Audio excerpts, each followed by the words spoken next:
আশেপাশে তো public toilet নাই, মানে ওই জায়গায় প্রায় পাশা পরে দরজা মরজা নাই, অনজে যেমনি পারে এমনি আগে মুতে।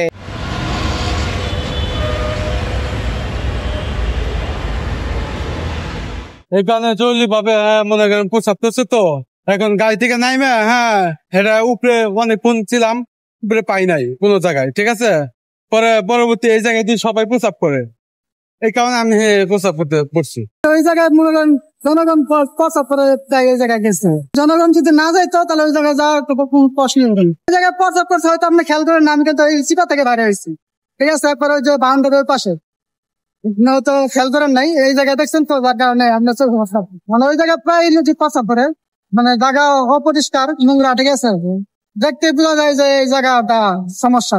এটা মোটেও যৌক্তিক নয়, এটা সংরক্ষণ করা প্রয়োজন ছিল, তাহলে পাবলিক টয়লেট হিসেবে থাকতো, ওইখান থেকে সরকার রাজস্ব পাইতো, আবার আমরা নিরাপদে প্রস্রাব পায়খানা সারতে পারতাম। খোলা সবকিছু যখন কাজ চালু হইয়া রুম টুম কমপ্লিট হইব তখন যাই এটা মানে টাকা পয়সা একসময় মানুষে পেয়ে নিব, এই সময় টাকা ছাড়া কোনো কাম হইতো না।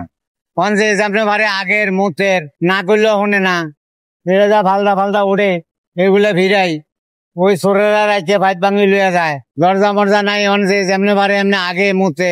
সব মশার বিরুদ্ধে সুরক্ষা দিতে এলো বসুন্ধরা এক্সট্রিম অ্যারোসল, মশার বিরুদ্ধে এক্সট্রিম সুরক্ষা। যেহেতু এখানে আমরা দূরপাল্লা থেকে অনেক যাত্রী আসা যাওয়া করি, ইমার্জেন্সি মানুষের থাকতেই পারে, যার কারণে এখানে যদি সরকারের কাছে দাবি এখানে যদি ভালো একটা টয়লেট হয় তাহলে মনে করো সবার জন্য সুবিধা হয়, তাহলে মানুষ যে দুর্ভোগ ভাবে থাকে সেটা আর থাকা লাগবে না, তারা ওখানে ইউজ করতে পারবে। রাস্তার পাশে প্রস্রাব করার ব্যাপারে তো বিভিন্ন হাদিস পাওয়া যায়, বিশেষ করে নবী সাল্লাল্লাহু আলাইহি ওয়াসাল্লামের একটি হাদিস, নবীজি বলেছেন ইস্তানজিহু আনিল বাউল ফাইন্নাহু আহাম্মাতু আদাবিল কবরি মিনহু, তোমরা প্রস্রাবের ছিটাফোঁটা থেকে বেঁচে থাকো, কারণ কবরে যে শাস্তি হয় তার মধ্যে সাধারণ বেশিরভাগ শাস্তি হয় প্রস্রাবের নাপাকি থেকে না বাঁচার কারণে। আর রাস্তার মধ্যে করা এটা নিজে তো বাঁচতে পারছেই না, আবার মানুষকেও এর দ্বারা কষ্ট দেওয়া হচ্ছে।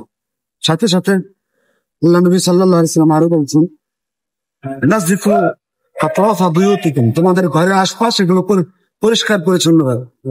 আবার নবীজি আরো বলছেন যে পবিত্রতা ঈমানের অঙ্গ, ওই হিসাবে আমাদের ঈমানি দায়িত্ব আবার ধার্মিক দৃষ্টিকোণ থেকে এই পবিত্রতা রাখা, রাস্তাঘাট মানুষের চলাচলের রাস্তা ইত্যাদি এগুলো পরিষ্কার রাখা সবার দায়িত্ব।